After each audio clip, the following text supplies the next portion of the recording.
Thanks, Megan and Jeremy. As our focus so far this year has been strictly on the fall sports, we switch gears a little bit this Wednesday. Basketball season is approaching quickly, and Taylor Brooks got the latest from the Iowa men's basketball head coach Fran McCaffrey and the squad. We'll get to them later, but now we head to the soccer field. Iowa men's soccer team faced several challenges this season, from a younger team to a few injuries. One player is not giving up and has pushed through, coming out stronger than before. Soccer reporter Katie Reber tells us more. Iowa Soccer's Rose Ripslinger began this season recovering from a knee injury. In the midst of an inner squad, she was doing very well and showing some of the potential that we thought she was going to have, and unfortunately she cut one way and her knee went the other. And I kind of felt a pop, and I was also in excruciating pain. But according to Rose, everything happens for a reason. Maybe this is just part of the plan. Through this adversity, an important lesson was learned. I learned very quickly that you have to be positive. Try to look at it as a positive. Perhaps the most positive encouragement was coming from the sidelines. To be a good support group for one another, and that we tried to do that last year. Great support group, my trainer and all the other girls who tore their ACLs last year. Kicking things back into gear, Rose was mentally and physically focused in returning to the field. Just mentally trying to get more confident on and off the ball with my fitness. However, returning to this highly competitive game called for slow and steady preparation. We're just trying baby steps, baby steps to try to get her back to where she was. The first 2 weeks I was in, I just conditioned. I didn't do any soccer really, a little bit of technical work. All of that hard work paid off as Ripslinger was able to return to the field this season. It was exactly what I'd been waiting for so long. It was just exciting, exhilarating, and I've had a lot of competitivity built up, and it was good to kind of let it out on the field. Just to see her get back and be able to put on the jersey and play for the school that she committed to was really uplifting to see. This has been Katie Reber, Daily Iowan TV Sports. Now, number 15 is setting pace in her return to the team as Ripslinger pushes toward her full recovery from her spring injury. The team faces Wisconsin on Thursday night at the Iowa Soccer Complex right here in Iowa City. Conference schedule for soccer has been difficult so far this season, and that stays true for Iowa volleyball as well. But head coach Bon Szymanski and his team don't seem to be giving up at all. There's still plenty of season left to go, and I dug into how the back row of this team has played with the right composure. When most people think about volleyball, they think about one thing: the kills. That powerhouse front row catches the audience eye, but without someone to set up the base of that hit, points would be lost.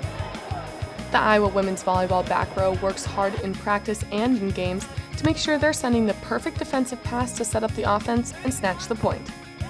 So we have to get a good pass to start our offense, to get the game going.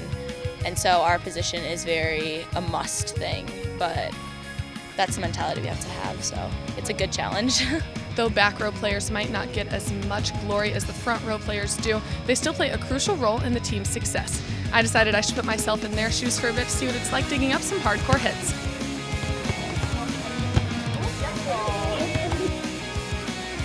And as you can see, I found out that it's clearly a lot harder than it looks. But even when I wasn't playing up to par, they still made me feel like I was doing my best, which is something that's crucial for the players during game time. The other thing actually that we talk a lot about is their court presence and demeanor. A lot of the non-volleyball stuff and the energy and the intensity that they're going to bring. As they go through practice and work on game time situations, it's clear that their hard work pays off in big ways. When our front row gets like a bang kill, I'll just say to one of our defensive players that made the pass, I was like, that's your kill. That's your kill, because you passed that ball perfect to the setter and she was able to deliver it, get our hitter open, and she took care of it. And to the ladies of the back row, it's not about the glory, but rather helping their team to victory. I think definitely just have to be mentally focused, because you're not really the person who's getting the big kill, so you just have to realize and remember that what you're doing does make a difference, and it's a huge part of the game. From Carver Hawkeye Arena, Hannah Thompson, Daily Iowan TV Sports.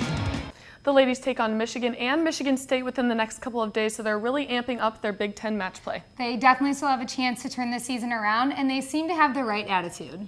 Absolutely, and speaking of the right attitude, there seems to be a completely different Iowa men's basketball team that will be making their appearance inside Carver Hawkeye Arena in just a short month. Taylor Brooks was at Carver earlier and tells us how the team could be completely different compared to last year. Thanks, Jordan and Hannah, the Iowa men's basketball team still has a while until they step onto the court at Carver Hawkeye Arena, but their first practices have just begun. The team returns 4 starters, making this team very experienced. But there are also 10 players who are sophomores or less, so those players have the opportunity to step up. You do feel good, like you said, we've got experience, we've got 4 starters back. You know, I almost consider Clemens a starter because he started half the time, so maybe we have 5. But after that, there's very little experience. Yeah, 4 seniors, they've been great leaders.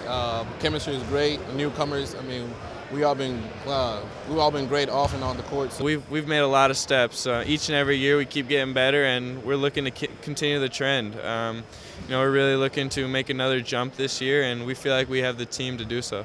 The group thing this year, it's always everybody doing their part to lead the team. Everybody on the team is a leader in one way or the other. I'm confident in my skill set, and I'm confident in my teammates, and I think the coaches did a good job of recruiting guys that really meshed well together. And I think that we could pick up the load and maybe even keep it going in a bigger and better direction. And I know these guys are going to end it off with a bang this season for sure. Stick with Daily Iowan TV Sports as we travel to Big Ten Basketball Media Days next week in Rosemont, Illinois, where all the Big Ten coaches and selective players dish out what this season might entail. Inside Carver Hawkeye Arena, this has been Taylor Brooks for Daily Iowan TV Sports. Thanks for that, Taylor. Unfortunately, we're out of time this Wednesday night. But meet us right back here Thursday night as our pregame crew is back and ready to break down Week 6 for Iowa football.